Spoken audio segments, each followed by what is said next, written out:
Hi guys, I'm Dominic and I'm an alcoholic. Yeah, feel quite emotional actually. It's been quite a journey, I must say, and I haven't really done anything myself to be here, and I realise that's my higher power that's done everything for me, and my higher power came to me through people, through you guys, through my sponsor, and you guys loved me when I couldn't love myself, and yeah, sure. Let's start at the beginning. Okay, I'm the youngest of 3 boys, and my family immigrated here from the UK. So I came here when I was like 6 months old. We settled in Toti, to humble beginnings, beach road, sharing a flat with another family. My dad was like an avid surfer, and he had 3 boys, so he didn't want to kind of settle into that lifestyle in the UK, and he had choices in those days, either go to Australia or South Africa, and South Africa was a thriving country, and so we settled here, and you know what I mean, so we kind of settled into life. We moved into a house. I went to like a totally primary school. I had a normal life, loving family. I remember growing up and my oldest brother being in shit a lot, really. He was always in trouble. He was aggressive. I kind of looked up to him but feared him at the same time. I was born on the same day as him, 6 years apart. We're very similar in many ways. And I remember like at 8 years old, the police coming down the driveway, saying that my brother's been locked up for possession, that he would have been 14, 15, and my mother freaking out, and I think then I kind of realized something wasn't right, like with his behavior and how things were. But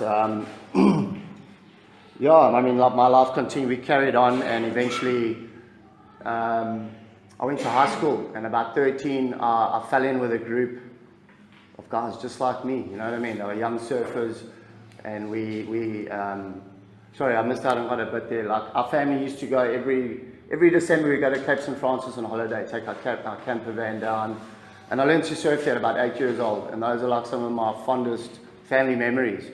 We would all go as a family, and like my older brother was always out jolling and chasing women, and like, which I thought, this guy's having a great time surfing, and always had people around him, and I kind of looked up to that, and I wanted that. Okay, like, people talk about fear. I didn't really understand fear. I think going into high school, I felt a bit different. I felt a bit reserved, I guess.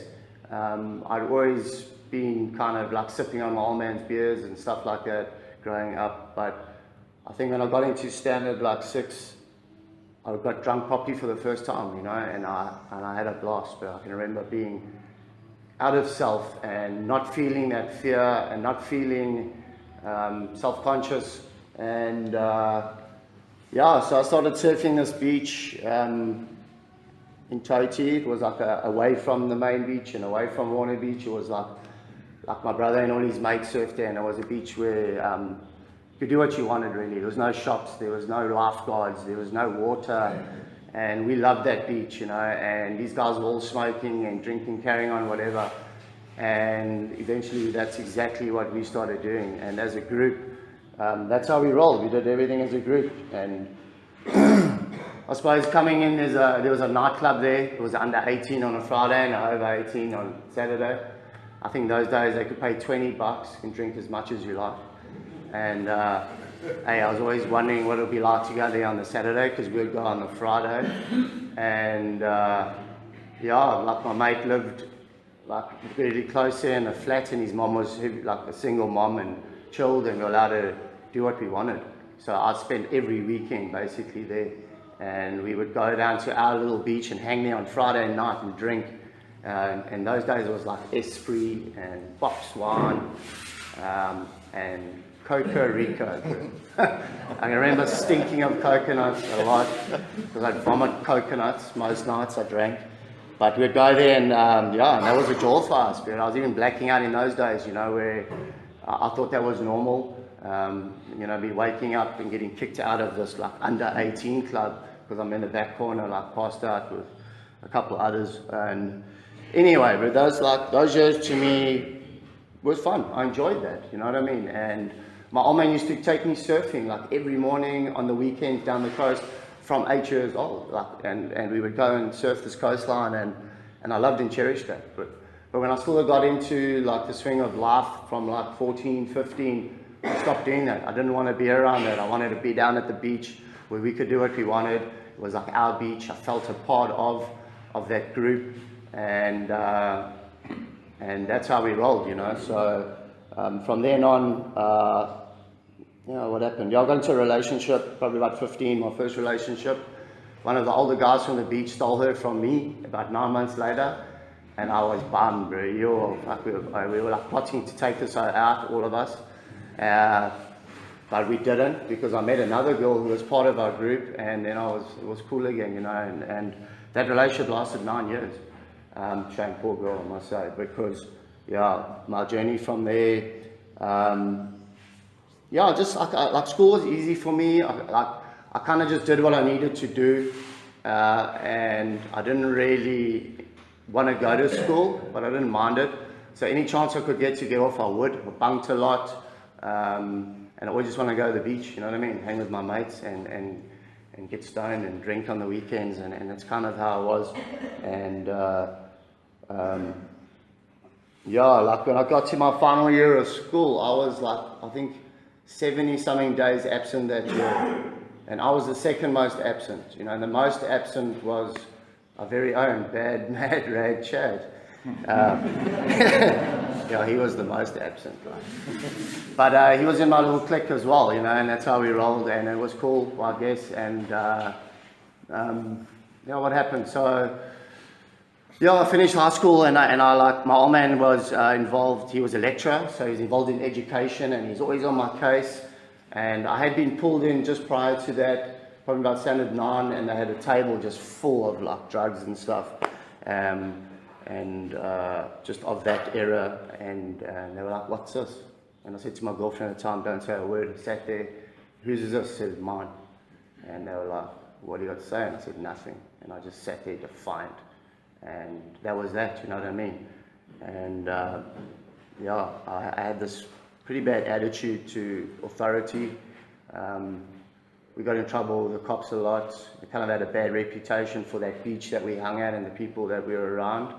And we kind of liked that because we were the rebels, and we had like a certain like crew of chicks that would come hang out with us, and you know what I mean. And that's how that made me feel a part of, I guess. Like even I can remember a consequence. One night, I think I was about 16. I was on my little 50cc, and we had my mate's mother's party, and I stole a bottle of whiskey, and then we left and we sat there and we drank this whiskey neat.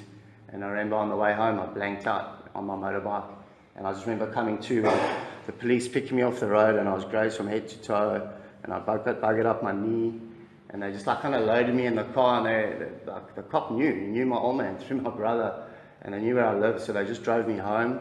And my mom was having a big party that night. I remember I was in the bathroom, and all these women are cleaning me, and I'm swearing and slurring and bleeding everywhere. And the next day I woke up swollen and grazed, and it was cool. Like, it was brushed under the table. I never really got any consequences for that, or like I just was bummed I couldn't go and hang with my mates and just get back to the beach, you know what I mean? And I never really thought about my future, and my old man kept saying, "Bro, what are you going to do?" And I didn't know what I wanted to do. And my brother was fully artistic, and he had gone on this, he was doing interior design and then fine arts, you know, and I was like, fuck, I just want to know, like, I want to be good at something. And I was pretty, like, kind of average-ish at everything, but I was really good at mathematics at school. And I was kind of like, I didn't have a clue what I wanted to do. And then there was the last callings for the army, and I was getting these freaking call-ups to, like, Potchefstroom, and I was like, my mates were going to the Navy, and I'm like, if I get a Navy call-up, I'll go to the Navy. And then I get this like Potchefstroom, and I tell my old man, "No, I want to go study," because that was the way of getting exempt from the army. And so the easy way out for me. So I went and studied hotel management. I don't know why, but anyway, I did it. I wanted to be a manager. I hated being told what to do. So I thought, if there's any kind of job I want to do, I want to be in charge. But I want to be the O telling what to do. So I kind of went and did that for 6 months, and I get bored quickly, and soon that kind of, I got bored of that, and I quit, you know. My old man was like, oh my God, what are we going to do with this? So, like, he's really trying to get me on a path in life, and he's watched my progression, where I've gone with the mates I'm hanging with, and he's tried every means to try and just keep me on track, you know. I come from a very loving family. Even though my relationship with my father has been strained, he's a hard man, he can't show emotion. My mother's the opposite. She's the one like that's always been there for me. So I kind of became like my mommy's boy because I'm the youngest of my brothers. And it kind of like, I'd always confide in her and my shit, you know. I couldn't go to my dad and say, Dad, I'm like, I don't feel okay, and you know, and I just wanted to be stoned all the time. I swear, when I wasn't stoned, I felt uncomfortable. I felt nervous inside a little bit, and I know what it is today. And it was like I always thought about life, and I thought about like what is going on, this universe and this infinity and the world, and I'm this little speck here. Why am I here? What am I doing here? And I'll live this life and I'll die. Like I kind of realized today what it is from probably sitting in Don's groups, that I was just seeking out a purpose, bro, and like, what is my take in this world? Like, why am I here? And it freaked me out. I'd wake at night and think about that shit a lot until it like I would be in a flat spin. But when I was like getting high or getting drunk with my mates, I didn't think about that, and I was just in the moment. And so I kind of used to talk to her about how I felt, you know, and like no one could really say, like, don't worry about it. It's just what you're going through, a phase or something. So anyway, so I've quit that, and I'm back on the beach doing nothing and hanging around. And then like I wanted to, so mama said, last chance, but you want to go and study something, you need to study something. And there was this course called Maritime Studies at University of Technology in Natal in Durban. And it's to go sail on the ships, become a captain, go around the world. I'm like, yes, but that's me. I want to do that. Cool. I didn't do science at school, so because I took the easy way. I took these weird subjects. I did economics and then biology and then like my maths, obviously, and that TD.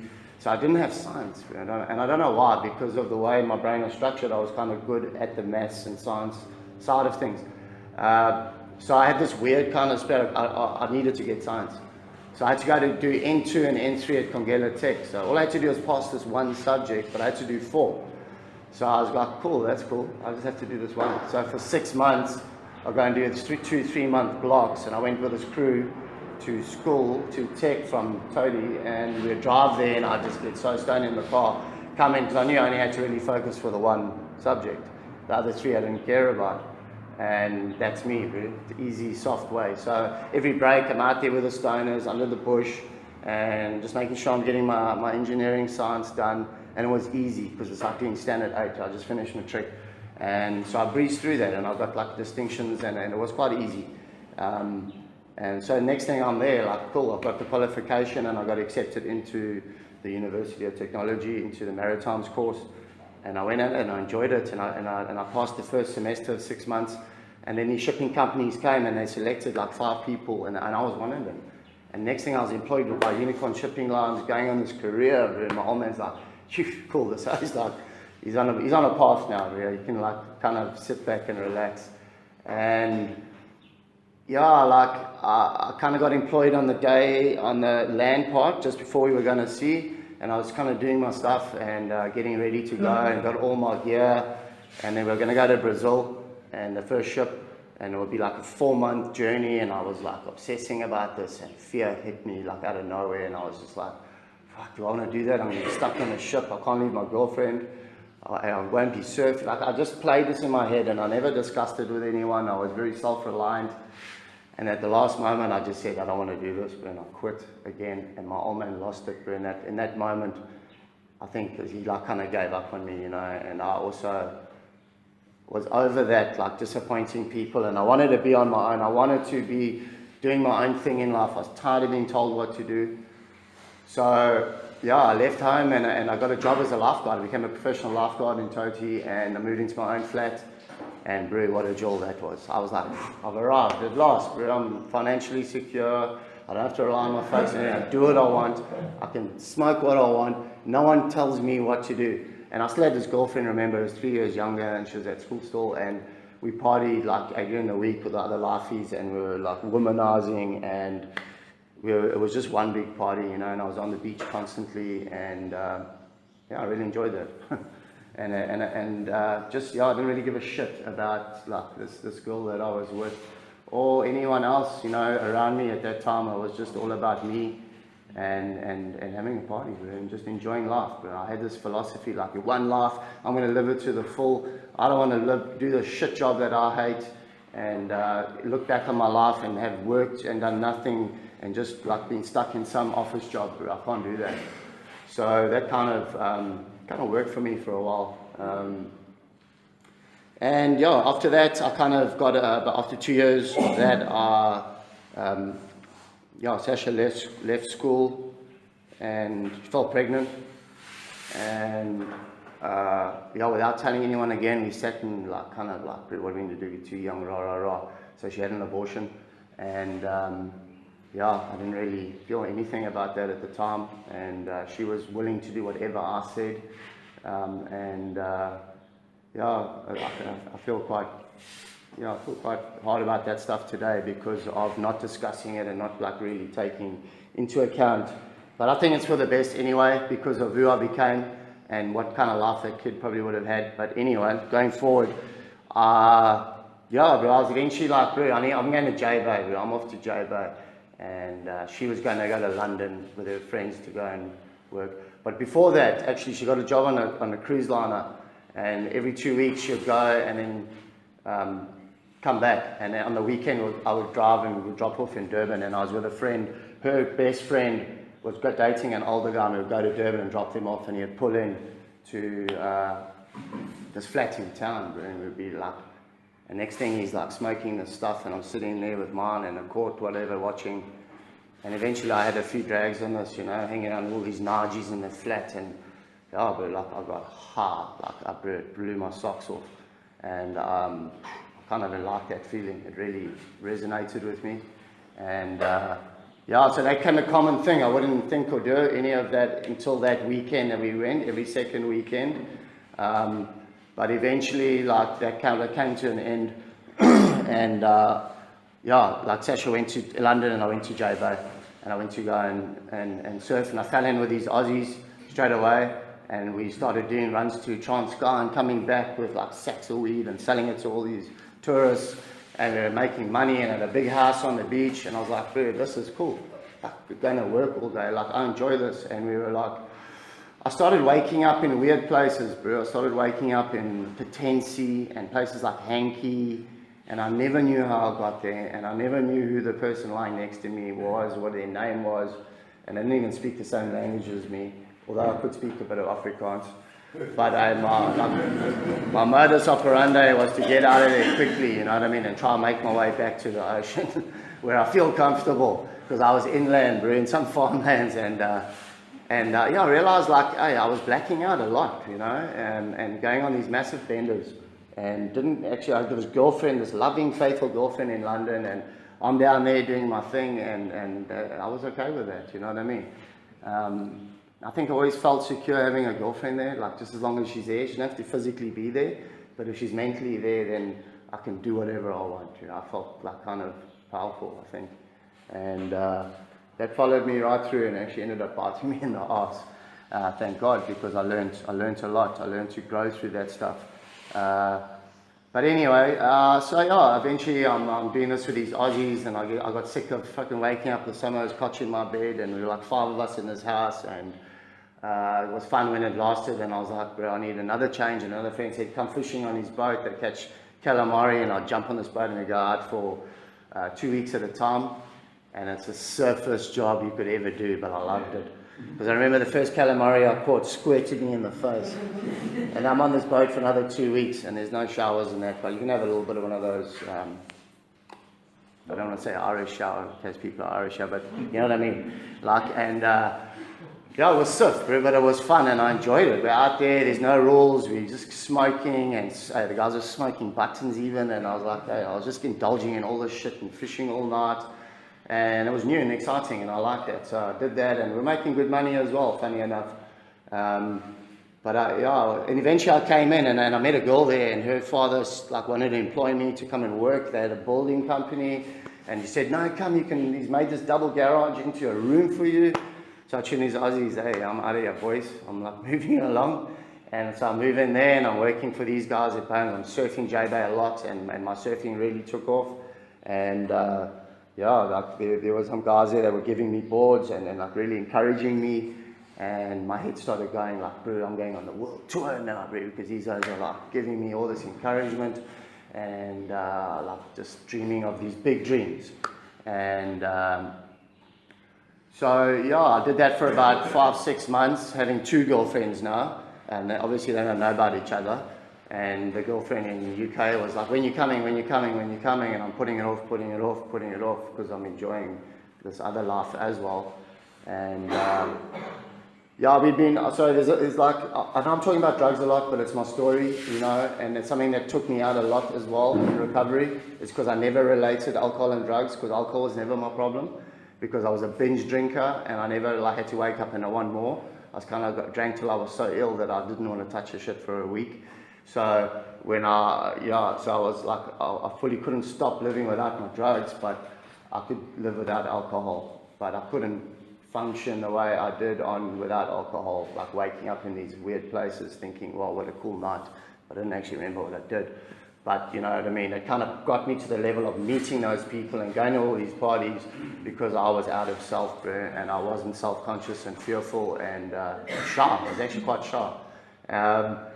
Yeah, so anyway, like, so the time came where I got bored of that now, and it was like London, I gotta go to London. And I've got family there. I hadn't seen them like, I don't know, probably 15 years or so, because my family are the only direct family that live here, and all my family lived there. I didn't even know them, my uncles, my cousins, my grandparents. So I hopped on a plane and went over there, and broke up with that girlfriend, dropped that job, hurt her, and I was gone, bro. How's it, babe? I've arrived, cool, and just pick up where I left off. And I got a nice flat there, because my brother wasn't there at the time. We got a flat, and about 12 people all just rocked up, and we all just kind of digged into this flat. And then we go to work, you know what I mean? Everyone's doing this construction and all this hard graft, and I was doing it. We were carrying plasterboards on our back. We were a team of South Africans, and we used to carry this shit up 5 flights, and we'd all hang on one flight. We'd run up and dump it on each other's backs, and that was our graft, you know what I mean? And we were making our money, and eventually I got my mates to start sending weed over, because it was expensive there, and I could sell that, and then I heard on the building site, but there's an easier way of making money, doing drug trials. And only the South Africans, the Kiwis, and the Aussies do it, bro. So I was thinking, I'm going to do that. So I tuned the eyes and said, let's do it. And they said, no way, bro. What if you get a 3rd ear or like something? You don't know what you take. I said, I'm going to check it out, bro. So I went there and I spoke to them. He said, no, cool, you come do a screening. Your blood has to be clean, like no drugs. Oh, fuck, I'm going to get through this one. And so my mate that lived with me didn't smoke. So I was like, bro, I was to pee in this little vial for me. So I always find a way. Quick, easy way. So I put that vial in my pants, and off I go to this guy's hospital, and they do a screening, and it's like a blood clotting thing for 11 days. You got to stay in there, and you get 2,000 pounds, bro. So I'm like, I'm yours, take me, my body's yours. So, yeah, bro. So into the little booth I go, and I put the urine in, the one I'm supposed to pee in, and I give it to them, knowing it's squeaky clean, because Sean was squeaky clean. He's one of my best friends still today. So anyway, so I tested that, bang, I'm on the trial. Next thing I'm in there with drips and people walking around me like a human guinea pig, you know. And lo and behold, only South Africans, Kiwis and Aussies, a lot of Afrikaners as well. So quite funny to hear the boys in there like talking Afrikaans tongue, you know. And we had pool, we played pool, cruised around, and 11 days came, I got 2,000 pounds, bro, and I came back to the flat, and I went ha ha ha ha to all the guys, you know, who were still like with the sore backs and trying to earn a decent living that way. And now I'm cashed up, bro, and I'm like, okay, cool, well, I'm going traveling, and my poor girlfriend's also working hard, and I'm like, I'm going to Morocco, I'll see you guys in a bit. And this dream of going surfing on the tour in Europe.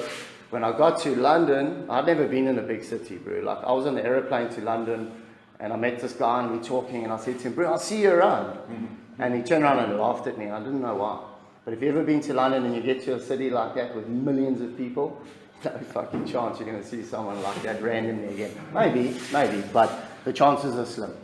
Anyway, I had no idea what I was getting into. So I got into London and this is a thriving city and there's all these bands playing and it blew me away, bro. I'd never lived in, I was come from a little town of Toti, you know what I mean? And I kind of got sucked into that life and 10 months went by, I hadn't surfed, I had like a double chin and I had the heat-throw injection.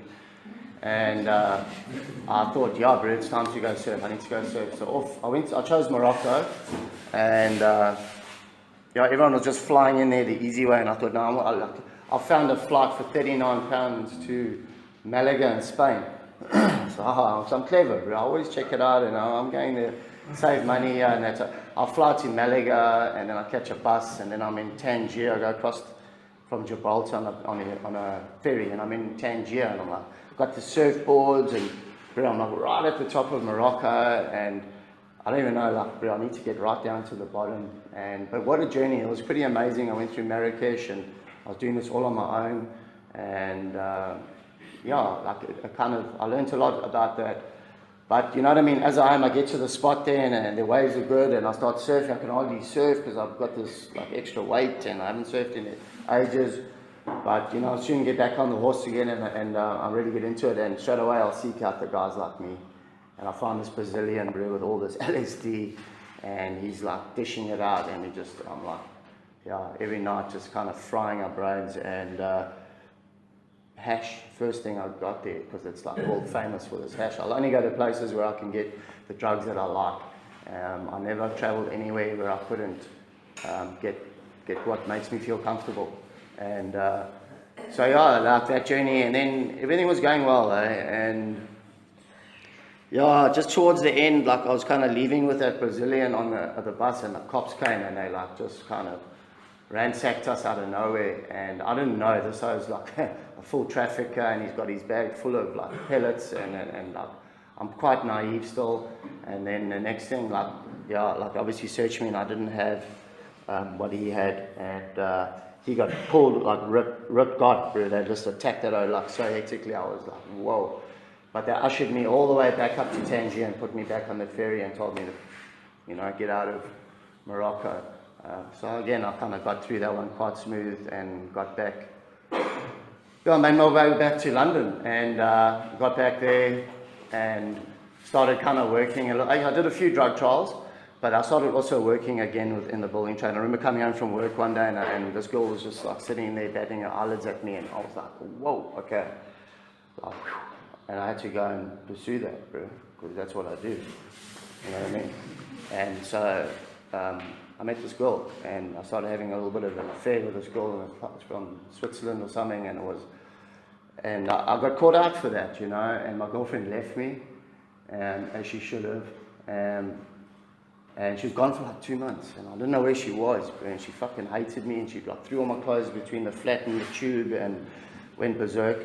And so I felt like I was broken, man. And I realized in that moment, like my actions have consequences, and I actually am hurting people with what I'm doing. But like I was like, well, she's gone, and I might as well just carry on seeing this girl.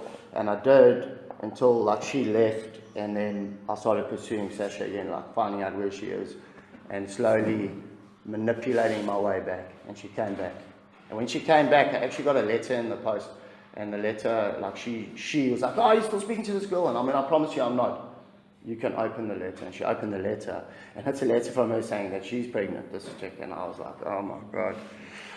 But I used that as a tool, like feel sorry for me, and I made like Sasha was like, oh Shane, don't worry, I'll help you through this and all that, and I kind of like, you know what I mean, and once again she had an abortion to pay, and and then I just carried on from there. So from then on, like I went to Israel and Egypt, left Sasha, carried on in London, I went to see my brother, he was living there, and travelled around there, really enjoying that place, and my brother had 2 nieces, and he was hating Israel or whatever, and I was like, well, get the fuck out of here, bro. Who wants to live in the shithole anyway, bro? And these Jews, they don't take kindly, they don't accept me, and rah, rah, rah, you've been there for 3 years. and he knows I'm on this full surf mission lifestyle, and he just wanted to be a part of that, I guess. And without even realizing, I encouraged him, and I encouraged him to leave his family, and he got on that plane and he left. And he left his family behind there. And I felt really bad about that, like a few years later, just thinking about how I was a part of that. Even though I'm not that powerful, bro, that shit would have probably happened anyway. But I feel like, like his daughter I was really close to her. She was my first niece, Jasmine. And it caused a lot of pain for his side, for that family anyway. So he left, bro, and we got back to now London. Now my whole plan's changed with Sash, because now my brother and I want to go to Indo, and we're going to West Oz. So I said to Sash, well, this is the plan, and she's crying. And she's going back to London, and off we go to Indo and that. And I had an accident, like skateboarding, a week before I go, because I'm very accident prone, and I'm just like going gung-ho, very impulsive. So I find a little skateboard, and we go skateboarding, and I have like rip my tendons, and I'm told, you're out of the water, and I didn't accept that. So I rock up in Indo on crutches, and the Indo like bag handler carrying my stuff. I'm not accepting it, and I'm there, and I can't surf, and I'm like self-pity, and I'm getting pissed, drinking all day, every day, and I'm on the cliffs watching these guys surf, and it was just like killing me. And again, just womanizing and just like being okay, shit. There's I've been talking too long. But anyway, I'm going to cut a long story short. I ended up going back to South Africa, and we started an import-export business. My uncle, he worked there, and we were doing toothpaste and in England, so we started making a lot of money. And I eventually, I moved, I bought a flat, and then I got bored of that, and I moved down the coast here, and I started the backpackers. And then I met another girl, and then I broke up with Sash after 9 years. And next thing I was on a yacht to Thailand with a new girl, and then she fell pregnant, and I ended up in the Comores, and then she had an abortion, and then I'm on a yacht again back home, and she left me, and I started smoking. Actually, I started smoking my drug of choice again, and that's when I ended up back in rehab for the very first time, and I didn't really get it though, and I kind of felt better. I jolled around there, I met someone there, I had a relationship in the rehab, I left. I went straight back overseas. My brother bought me a ticket. I went to West Oz, and I lived and I worked there for a while, and just jumping around. And then I came back. I got invited to go to Mozambique by a friend, and I was to run the bar. Beautiful. So I'm running the bar, and it's all the affirmation I'm getting from women, and I meet a girl, and Tina, and the girl I got engaged to, and I was with for 6 years. Swedish girl, and that fixed me. I'd arrived, bro. Then I'm like, and anyway, I started my surf school, and from there, we started running a lodge. I started building houses. I started getting parcels of land from a kind of municipality and making a lot of money. And I just started going out partying and whatever. Tina used to run back to Sweden and then come back and go back, and every time she left, I'd be broken, and when she came back, all good, and I just fucked it up over and over from my actions. And eventually she left, and that broke me, and I decided I'm going to go get her back, bro. So I just flew. Actually, I went to Sweden, and she broke up with me there, and I kind of came home, and then I thought, after 2 weeks of smoking my drug of choice every day, I thought, fuck, I'm going to go and surprise her and just rock on her doorstep, and I'll get her back. So I didn't start driving down the road. I jumped in an aeroplane and flew all the way back to Sweden, hired a car, and kind of just rocked up on her door after drinking half a bottle of fucking vodka and beers and that all day long. How's it? I'm back. And there's like two glasses of wine, and I can check the play, booze. I'm like, that broke me. I swear I wanted to die, but I wanted to kill myself that moment. And I tried a whole bunch of pills. Not really wanting to die, but also didn't want to live. And I came back home, and I was shattered. I smoked my drug of choice for 6 months, every single day. I wanted to die every day. I blamed my mother for that I was even born. I hated my father, it was his fault. And in that moment, I looked back on my whole life, and I thought, what? I've wasted my whole life, bro. I should have done that career. I should have done that. I was in self-pity. Ended up in rehab again, thank God, because I was asking my dealer for a gun. I wanted to shoot myself. And so I went up there. I did my time, 4 months, halfway house. decided I've had enough. I need Mozambique again. I'm going to get that old life back. I know the problem. It's not me. It's the drink. It's that chick. Cool. And off I went again. And within 2 weeks, I went with my mate that loves Coke, and the other one loves hydros and weed and drink. So after a week of acting all clean and being lacquer, I relapsed on alcohol. I'm going to have just a sundowner beer. The relapse tour was how we all laughed about it. And they left to come home, and I actually made this fuck decision to stay there, bro. So now I'm stuck in Mozambique, and I've got no car, and it's because one of the guys in the market said, Dom, I've got that drug you like. And I said, I don't want it, but I obsessed about it, and I made a decision, and I picked up that drug, and these guys were gone, and I'm smoking that's my drug of choice in the middle of Mozambique with no lift home, and then it came for me, that feeling, that aloneness that like only an addict can know, and an alcoholic. And I came back to Durban within, I'm going to get my car and go back to Mozambique. I want this life. I had a house, I had 2 houses up there that I built. I just sold one. I had about 600 grand in my account, and I had a half-built house. And I had the money, and I was broken again, and I couldn't believe it. And I had to go back to the treatment center. 2 months later, I was back there, and I did my time. I come back down to the halfway house, got in a dishonest relationship. I think I lasted there about 3 weeks, which used to be a record, but I broke that record since, and then someone else broke it since me. But yeah, so anyway, I got in this dishonest relationship. You know, I just forgot about my whole thing, my whole journey of going in and out of the treatment center and coming back from like just wanting to die and using every day, and it was my solution. And yeah, so then I got the choice to go up and solve it, and I said no. I'm moving out, bro. I'm okay, I'm clean and sober, and I did. I lasted 9 months. I moved out. I got another sponsor who was resentful to the treatment center, and he loved that I was having this problem. And yeah, so 9 months later, I had my flat. I was surfing again. I had jobs. I still had money in the bank, and I thought, fuck, I've got a good idea I can use now, because I've got everything in place. I'm just going to use it a few times. I don't know why, bro, that insanity and I was obsessing about it before. And then I put the action, and I started using it. And I was having, I had 9 months, I was service position at the Friday meeting, coffee. And it used to be a coffee all the time. So when the coffee doesn't rock up, everyone knows. So I didn't do that for 3 weeks, bro. I got a headache, don't feel well. I was copped onto it, you know. And my girlfriend was in the fellowship at the time, my ex-girlfriend.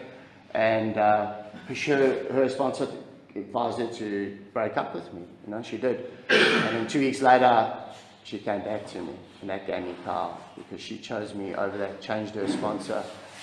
And I stopped using. And then a month later, I thought, I'm going to go to Indo now. So off to Indo. My sponsor said, don't go, bro. You're stupid. You need to stay here and do this. And I'm like, no, I'm fine now. I'll go. And I went to other people that kind of said to me, bro, you need to live life, go. And I only listened to the information of the people I wanted, you know what I mean? Not the people that like really knew me. Anyway, so I came back, lost her, and that broke me again. Unbelievable, bro. I started using 4 months, gone. She came back, stopped using that exact day she came back. Came skipping into the meeting again. Even my sponsor says he can remember those days, like, oh, what's happening with this guy? He's like, he's okay. And I was broken, bro, self-pity. Anyway, then, yeah, my story's so like it's just the same shit, really, you know. And that journey with her was 2 years, and it was painful, and I never listened, and a lot of shit. I actually had to go to court. I had protection orders eventually. Went to court. Don't laugh, Neville. Neville was there with that journey, and yeah, but she just went there and like cut the charge and got back with me. And I'd been using, and now I'm using other drugs as well on top of my drug of choice that I learned in rehab from other drug addicts, how you come off that my drug instead of like, so I'm like, hey, now I'm using both drugs, and I'm hooked on this other drug as well. Hey, bro, I'm like constipated and not feeling like I don't know why, and I'm now realizing I'm fucking hooked on this as well. But yeah, long story short, that I eventually ended up alone in my flat here, using again, and she had gone to Cape Town and she's with someone else, and that like hurt me. But I couldn't like, I'm like, bro, how can hate her? It's her. What a bitch! How can she do this to me? And yeah, so the boys came around, tried to get me into rehab, and I went in for 5 days. I heard she was in town, I left. I didn't go and find her. I went to the dealer and I scored a massive freaking whatever I smoked of choice, and I got bro. Don't know why, I could have been in rehab, but I'm sitting in my flat alone, like hiding behind the curtain, fucking like puffing and panting. That's a jaw. Anyway, it's like, yeah, so eventually I had to go back, and I did go back, and I spent 2 months, and I was hating it, and I was complying, and I was like, fuck, I can't believe it. And then this girl came in, and she was as sick as I was, and she just wanted to leave, and I latched on there, and we left together. You know, and those are things I'm not proud of, because, that girl could have died. I was responsible for taking someone out because of my own selfishness, because I couldn't do recovery, and I wasn't prepared to do recovery, and people were telling me what to do, and I wasn't listening, and I didn't want to do it their way. So I went out, and I went to a doctor, and I said, bro, I need I'm anxious. So he gave me benzos. So I started trying these things because I don't want to use. I seriously didn't want to use anymore, and I didn't want to drink. So this benzo is going to take the edge off, bro, and I'll be able to ride this out, because the chick was gone back into treatment. I remember after 3 days, this chick was withdrawing from heroin. Great person to do a little runner with. And I'm like, now, oh my God, what am I going to do with this girl? Like after 3 days, and I had to try make any plan to get her back in. So the trick was like, buy her 3 beers, and then she'll go back in. Anyway, she ran away, and she ended up back in the treatment center, and I disappeared back to that side, and started drinking, bro, because I didn't like how I felt. I felt shit, bro. The pills, I was trying those things, and I knew from my experience, like, this isn't my solution, but I couldn't handle how I felt. And I eventually took myself back. This is round 5 now, hey guys? Yeah, 5 minutes. So I went back, and bro, I've had Caleb, Keith, Brian Schneider, all been my sponsors. Eventually I got this man next to me, Josh, and these guys all love me, bro. They love me when I couldn't love myself, and I wasn't prepared to listen. But at this time, thank God, I was prepared, and Josh has said to me, listen, you don't have to feel like this anymore. You can change your life, bro, from this moment on. And he loved me, and I couldn't love myself because I hated myself. My life was I just looked at my life like a big failure, and it was a flop, bro. Everything I thought, bro, like women, they'd fix me, the surfing, the money, the traveling, the affirmation, all that shit did fix me for a while, but it was never long lasting. But I did nothing this year, guys. I swear to God, I did put the action. I can commend myself for that, but I didn't do it. This is all done through this fellowship, through a higher power, through this program, and through my sponsor telling me this is what you need to do, this is what he did. And I followed that at last, thank God, because my family now eventually can sleep at night, bro. I'm getting relations with my brother again. I've chosen to stay out of relationships this year because I know that's not good for me, and that's not good for that person who gets involved with me. And I needed to learn who I am and love myself. And that's been the journey for me, and it's been amazing, bro. I've had such a cool year. I've got to know the guys in the halfway as well, and we laugh at our imperfections. You know what I mean? They're funny, bro. We're such characters, and the guys, it's just become my life now. It's easy. Like being clean and sober is easy. Being in recovery has become easy, but I have challenging things. I had a girl that I kind of met, but didn't, and I was planning to go and make a hookup with this chick from America, and this is my head, and I eventually had to go to my sponsor and be honest and own what I'm about to do. And he said, bro, come on, you know what to do, you're being stupid. And I had to do the next right thing and stand back and cut ties and get back on track, bro. And the guys, Craig as well, these guys have been on my journey with me, and they know me, and I've been honest, and I feel comfortable around the guys in recovery, in the fellowship. And you guys love me, bro, and I could not love myself, and I'll thank you for that, because it gave me my life back. And that treatment center on the hill saved my life, bro. I hated it. I said it was all about the money, rah, rah, rah. But that was just my justification not to do this. And once I started doing this, bro, it's just been amazing, bro. My life's just opened up again. I've had opportunities now to do investments again, but my sponsors told me to for recovery first. Nothing must come before my recovery, otherwise I'll lose everything. And that's been my experience, from running lodges and having these international girlfriends to having money in the bank, all of that shit, I'll just lose it at the end of the day, because I end up alone in a room with my drug of choice, hiding behind the curtain, thinking that's cool, but it's not, bro. And I've taken responsibility for my life financially emotionally, mentally as well. And I help my family, bro. My mom comes to me with her stuff. My old man, I talk with him now. My friends in recovery and people not in recovery, where I can be of service, I try to the best of my ability to do that. Because I know this is what works, bro. So it keeps me out of self, bro. The selfish dom that's out there, whose life is just one big party. You know, I've had to own up to my shit, grow up, show up, and it's been amazing. And I wouldn't trade it for the world. Thanks for letting me share.